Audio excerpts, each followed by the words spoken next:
Uwezeshaji wa wafanyabiashara wadogo kupitia mafunzo na upatikanaji wa mitaji umetajwa kuwa miongoni mwa nguzo muhimu za kufanikisha Dira ya Taifa ya Maendeleo 2050.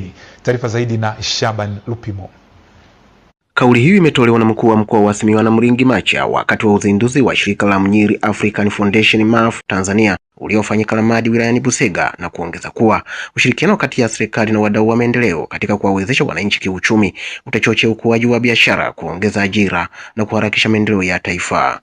Na katika dira yetu sasa tunataka katika miaka 25 inayokuja angalau kipato cha kila Mtanzania kiwe ni dola 7,000. Angalau. Sasa hiyo mtu mwenye dola 7,000 aonekane ndio wa chini. Viongozi wa MAF wanaelezea dhima ya shirika hili: kuwezesha biashara ndogo ndogo ili kutoa mafunzo na mitaji midogo kwa wajasiriamali ili kukuza uchumi wa kaya, kutoa elimu kupitia ufadhili wa masomo na kutoa vifaa vya shule kwa watoto wanaotoka katika mazingira magumu, kusaidia wazee, kutoa huduma za msingi kama chakula, matibabu na malazi kwa wazee wasiojiweza.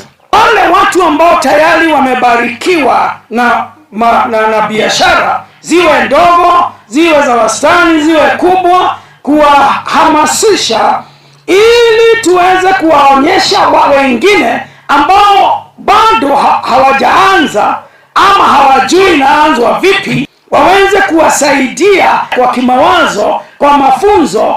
Hakuna haja ya mtu aende afanye makosa akianzisha biashara wakati kuna mwingine hapo karibu na yeye ambaye amefanya vizuri zaidi. Baadhi ya wakazi wa Lamadi wanaelezea manufaa walioyapata baada ya ujio wa taasisi hii.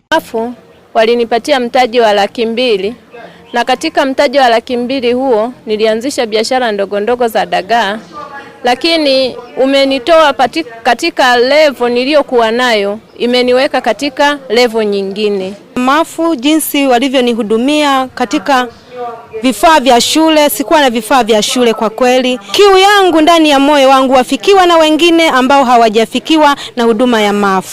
Shirika la MAF lilianzishwa mwezi Aprili mwaka 2024 kwa lengo la kufikia mataifa mbalimbali barani Afrika kupitia uwezeshaji wa kiuchumi na kuleta mabadiliko chanya katika jamii.